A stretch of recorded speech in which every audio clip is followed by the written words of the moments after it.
Bonjour à toutes, bonjour à tous, bienvenue pour cette série d'émissions exceptionnelles en direct sur le Facebook de la CCI Seine-et-Esthouer. Nous sommes donc en live, on se retrouve toute la journée. Il y a déjà eu 3 émissions ce matin que je vous invite à revoir en replay. On est désormais en direct pour la dernière émission. On est là maintenant pour parler de l'industrie et du recrutement à l'occasion de cette première édition des rencontres de l'industrie. Mesdames, bonjour. Bonjour. On va commencer l'émission ensemble. Pour m'accompagner donc pour cette dernière émission, Alix Wattekamp, vous êtes la dirigeante de Créneau Consulting au Havre. Bonjour. Bonjour. Et Maude Revaux, vous êtes conseillère entreprise à la CCI Seine-et-Esthouer. Bonjour. Bonjour. Alors, chère Maude, vous êtes donc conseillère entreprise à la CCI Seine-et-Esthouer. Il y a une vraie problématique de l'emploi sur le territoire de la CCI. Est-ce que vous pouvez m'en parler ? Oui, tout à fait. On a une double problématique. Une problématique peut-être de formation des jeunes. Donc ça, on y travaille. Et puis, une problématique pour faire venir ce qu'on peut appeler les talents qui viennent de l'extérieur pour les faire venir sur notre territoire, pour nos entreprises. Pourquoi on a cette problématique ? Pourquoi on n'arrive pas à faire venir les cerveaux sur le territoire ? La première raison, je pense que c'est un défaut d'image de la ville du Havre et de la région havraise, qui fait que certains candidats vont passer sur des offres simplement parce qu'elles sont ici. D'ailleurs, je dis on a du mal à faire venir, mais est-ce qu'on a du mal vraiment à faire venir les cerveaux ou on y parvient quand même malgré tout ? Est-ce qu'on arrive à faire venir les gens dont on a besoin ici sur le territoire ? Sur certains profils, c'est compliqué. Sur d'autres, on y arrive, bien sûr. On a des entreprises qui y travaillent, on a des outils qui sont en place, donc on y arrive quand même, mais c'est difficile. C'est quoi les types d'emplois, en quelques mots ? C'est quel type d'emploi qu'on a du mal à pourvoir ici sur le secteur ? C'est très très large. C'est des postes d'ingénieurs, de qualiticiens, c'est très très large. D'accord. D'experts comptables, de comptables, ça peut être des choses très très variées. Quel est le problème finalement ? L'attractivité du Havre en tant que ville, en tant que territoire, ou le secteur économique ? Alors, c'est certain, il y a une problématique au niveau du secteur économique, mais celui-là, il est, j'ai envie de dire, national. Il y a d'autres régions qui souffrent de la même problématique, mais on a en effet une problématique supplémentaire qui est celle de l'attractivité du territoire, qui nous complique les choses encore plus. C'est-à-dire, on a du mal à venir au Havre, on ne connaît pas le Havre ? Alors je pense que oui, très clairement, on ne connaît pas le Havre, on connaît mal le Havre. On a la mauvaise image du Havre à l'extérieur du territoire. Alix Wattekamp, vous êtes dirigeante de Créneau Consulting au Havre, donc c'est de ressources humaines. Vous faites du recrutement ici. Quelle est la première idée que se font les candidats que vous venez chercher à recruter ? Malheureusement, une idée assez négative, à tel point que lorsqu'on va approcher nos candidats, puisqu'on fait beaucoup d'approches directes, on va parler d'abord d'un poste en Normandie et on va l'amener ensuite, après, à voir que le poste est situé au Havre. L'image du Havre est une image d'Épinal, une image très négative. Et en tant que recruteur, je m'emploie à travailler sur l'attractivité du Havre en disant qu'on est l'ambassadeur de la ville et l'ambassadeur de l'entreprise pour laquelle on recrute. Donc il y a un double travail. Le candidat peut être tout à fait motivé par un poste. En revanche, la localisation va être un vrai frein, notamment pour la famille. Parce qu'il ne faut pas oublier que quand vous faites venir un candidat, très souvent, il y a une famille qui suit. Et le problème de l'épouse ou de la compagne qui va vouloir continuer à travailler, c'est un problème envisagé. C'est aussi des enfants à bouger. Donc on est vraiment dans une problématique où on doit accompagner le candidat et sa famille. Donc il y a un vrai problème de déficit de notoriété finalement. Le Havre n'est pas connu. Donc une fois que le Havre est connu, une fois que le candidat est venu au Havre et qu'il a pu voir le Havre sous d'autres aspects que ceux qu'ils imaginaient, il a tout de suite une autre image. Et puis, on est là aussi pour lui montrer les bons endroits, les endroits où on peut aller se loger, pour lui montrer que c'est une ville qui est très agréable, qui est très accueillante. Et donc, c'est à nous et aux entreprises d'être en séduction par rapport à ces candidats. Et donc, vous séduisez la famille ? Vous accompagnez la famille ? Voilà, on va mettre tout en œuvre, en tout cas, pour leur donner envie et faciliter leur installation. Parce qu'un candidat qui va venir délocaliser sa famille, la première chose qu'il va rechercher, c'est le logement. Et le logement, c'est très important parce que ça concerne toute la famille. Donc, on doit pouvoir lui donner tout de suite les bonnes références des gens à qui s'adresser, les bons endroits où aller et lui faciliter la vie pour que très vite aussi il puisse s'investir dans le nouveau poste qu'il va prendre. On va y revenir. Vous avez vos petits trucs à vous pour séduire les candidats, ça se passe comment ? Mes petits trucs, déjà, c'est de pouvoir les recevoir. J'ai un bureau qui est plutôt agréable, qui donne sur le bassin du commerce. Donc, c'est toujours sympa d'avoir un petit aperçu de l'eau. Et ensuite, c'est d'aller éventuellement les emmener déjeuner, par exemple, au bord de la plage. Je pense que la plage et tout le bord de mer est un endroit très, très agréable. Et puis, bien sûr, après, c'est très vite leur montrer. J'ai un guide qui s'appelle S'installer au Havre, qui est un guide qui va permettre de regrouper beaucoup d'informations très pratiques dans lequel il va pouvoir piocher les endroits où aller se loger, les écoles. Je fais très attention à pouvoir demander si on peut même accompagner la compagne ou l'épouse pour l'aider à trouver du travail et les mettre en lien avec tous ceux qui vont pouvoir l'accueillir au Havre. L'accueil de la famille, c'est primordial en fait. C'est primordial. L'idée, c'est quoi ? C'est d'éviter ce qu'on appelle le célibat géographique. Voilà, le célibat géographique, ça se fait, bien sûr, mais il faut se dire que c'est souvent dans la durée, une durée limitée. Donc, célibat géographique, on le rappelle, c'est je passe la semaine pour travailler au Havre. Les conjoints et la famille restent là où ils sont et en fait, la personne vient prendre son poste dans la semaine au Havre et repart le vendredi. D'abord, c'est usant et fatigant. Dans la durée, on n'aura pas la même motivation et malheureusement, et ça c'est un constat de recruteur, quand il y a célibat géographique, on sait que ça ne durera pas dans le temps. Soit le candidat fait venir sa famille et là tout est gagné, soit malheureusement il va se mettre en quête de retrouver un travail là où la famille est installée. Donc l'entreprise se doit absolument de mettre tous ses atouts pour faire venir tout le monde. Et pourtant, la ville, l'agglomération ont de vrais atouts pour attirer ici. C'est comme une ville qui est agréable à vivre au quotidien. Oui, la ville est facile. Je dirais par exemple pour des Parisiens qui arriveraient ici, la ville est facile à circuler, on peut se garer facilement. On a l'attrait d'un port de plaisance qui offre beaucoup d'activités. On peut inscrire des enfants sur des activités nautiques notamment, mais aussi il y a des activités culturelles. Il y a quand même le MUMA, il y a quand même une superbe bibliothèque maintenant, Oscar Niemeyer. Il y a vraiment beaucoup de choses qui sont faites et à tous les niveaux. Le tout, c'est encore une fois, d'être mis en relation avec les bonnes personnes ou en tout cas les bons canaux. Alors, il y a des entreprises qui aident les candidats à s'installer au Havre, vous par exemple, mais aussi des entreprises de relocation, de relocation, c'est le mot en anglais. Oui, alors la relocation, en fait, ça s'appelle l'accompagnement à la mobilité professionnelle.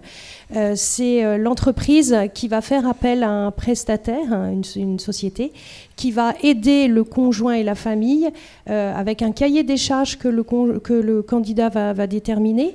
Et ça sera pris en charge en général par l'entreprise. Souvent, les grosses entreprises le font régulièrement. Et ça veut dire que pendant un week-end, par exemple, la famille va pouvoir venir visiter un certain nombre de biens, de maisons, avec un cahier des charges qu'ils auront au préalable défini. Donc, finalement, faciliter beaucoup. Ça va même jusqu'à, je crois, des inscriptions dans les écoles. Donc, vous voyez, ça facilite les choses. Finalement, la clé, c'est d'être accompagné pour avoir les bons endroits, les bonnes activités pour les enfants, le bon logement, enfin un accompagnement global finalement. Un accompagnement sur mesure. Je crois qu'il n'y a que ça qui fera que la ville bougera. Et on le voit dès que les gens, et heureusement, moi en tant que recruteur, j'ai des très bons retours de candidats qui arrivent ne connaissant pas la ville, ayant probablement une image assez négative. Et dès qu'ils ont mis un pied ici, qui se sont installés, ils voient la qualité de vie qu'il y a au Havre. Oui, on a du mal à les faire venir, mais ils restent. Ils restent. On dit, on arrive en pleurant et on repart en pleurant. Merci beaucoup, Alix Waskamps, d'avoir répondu à mes questions. Maude, merci. Vous avez connu cette expérience d'être à l'étranger oui, et tout à fait. Racontez-moi votre expérience. Donc la première fois, j'étais à Houston. Et mon conjoint m'a annoncé qu'il était muté à Gonfreville-Lorcher. Donc première réaction, ça a été de dire oh là là, ça va être compliqué, j'ai pas envie pour moi, pour mon travail, pour beaucoup de choses. Et puis j'ai fait une première démarche de regarder ce que je pouvais trouver sur place en termes d'emploi. J'ai eu des retours très rapides Et finalement, c'est ça qui m'a fait passer le pas. J'ai plus hésité en me disant, mais la ville, je dis de toute façon, ça fonctionnera, c'est au bord de la mer. Et lors de mon premier entretien, j'étais convaincue. Et alors, ça vous a donné raison ? Mais oui, puisqu'on est reparti et puis on est revenu. Donc une deuxième fois. Donc c'est que oui. C'est que vous êtes bien ici. Exactement. Alors du coup, résultat ici à la CCI Seine-et-Estuaire, vous réfléchissez à la mise en place d'un dispositif d'accueil des conjoints et vous en êtes pour partie chargée, Maud. Tout à fait. Et ça complète un petit peu les propos d'Alix, c'est-à-dire que si on veut que ces talents viennent sur notre territoire, c'est pas simplement eux qu'il faut convaincre, mais toute la famille. Et donc l'idée chez nous à la CCI, c'est de pouvoir proposer justement un accompagnement global, aussi bien sur la recherche de logement, les activités culturelles, sportives, etc. Et surtout un accompagnement du conjoint, c'est-à-dire le CV, les bilans de compétences, le réseau de la CCI pour diffuser ses candidatures et un accompagnement sur le long terme, c'est-à-dire pas juste un rendez-vous, mais sur 6, 8, 12 mois si c'est nécessaire. Et là, c'est en réflexion ou c'est Alors, concret ? C'est un petit peu plus qu'en réflexion, puisque l'idée, c'est de lancer le dispositif sur le premier trimestre 2019. Donc, c'est demain. Voilà, exactement, c'est demain. Merci Maud. Nous a rejoint Sophie Sclarec, la dirigeante d'Élévaction. Bonjour Sophie. Bonjour. Merci de nous avoir rejoints. Merci. Donc vous êtes la dirigeante d'Élévaction et vous êtes également élue à la CCI Seine-et-Estuaire, notamment à la commission attractivité. Tout à fait. Et vous avez créé, avec d'autres, le club TPE-PME. De quoi s'agit-il ?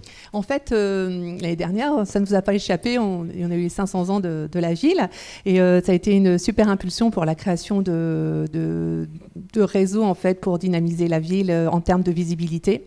Et la CCI a donné cette opportunité aux TPE-PME. Alors les commerçants s'étaient déjà bien organisés. Des sociétés d'envergure s'étaient organisées et le TPE-PME, on ne participe pas à grand-chose. Et la CCI a dit, on va créer un club TPE-PME. Donc, c'est Fabienne Delafosse qui avait travaillé sur ce sujet à l'époque. Là, j'ai repris le flambeau cette année et on s'est dit, pourquoi s'arrêter aux 500 ans ? On a mécéné, par exemple, les cabanes de la plage. Pour les 500 ans. Tout à fait. C'est une merveilleuse carte postale et je suis vraiment très fière d'y avoir contribué. Eh bien, écoutez, c'est les TPE-PME de la région qui ont mécéné cette œuvre. Et cette année, nous avons suivi l'artiste Fabien Mérel et nous avons mécéné ce qu'on appelle entre nous l'éléphant. Enfin, l'œuvre s'appelle À l'origine, qui s'est trouvée sur le front de mer. Et pareil, nous avons mécéné cette œuvre. Alors, on parlait attractivité. Alors, moi, je m'occupe plus de la partie plutôt attractivité visuelle, culturelle. Et j'aimerais aussi revenir sur ce que disait Fabien Mérel. On a eu la chance d'avoir une ville qui est un super écrin pour tout art. Tout art, contemporain ou autre, peut s'intégrer dans le paysage. Alors ce club TPE-PME, il a servi uniquement à mécéner ou il a d'autres objectifs ? Oui, on est assez coquins. Nous, on veut bien. On a mécéné, bien sûr, mais on a créé du réseau. Tout était prétexte. Vraiment, je remercie l'équipe de la CCI. On a été aux petits soins. Tout a été prétexte pour réseauter. On a inauguré, on a choisi l'œuvre. On a eu le droit de choisir l'œuvre qu'on voulait mécéner. Et on la choisira encore en 2019. Et on la choisira en 2019. On a créé l'inauguration. On a créé du business time, en fait, des after-work, des épreuves sportives. Enfin, on a voulu créer du lien entre nous. Donc, par contre, tout le monde avait cette idée vraiment d'apporter sa pierre à l'édifice concernant l'attractivité culturelle au Havre. Puis en même temps, on était bien content de le faire et de le faire savoir. C'est intéressant pour une TPE, une PME d'aller mettre 1000, 2000, 3000 euros pour mécéner une œuvre.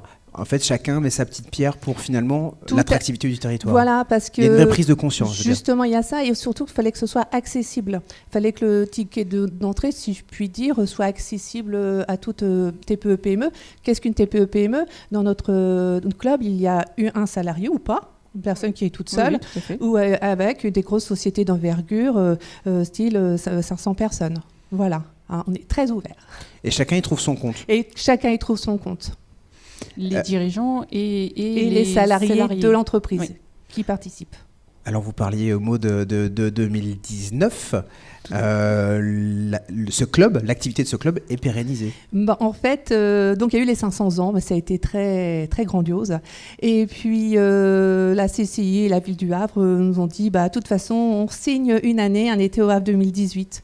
Et puis on va signer 2019, 2020.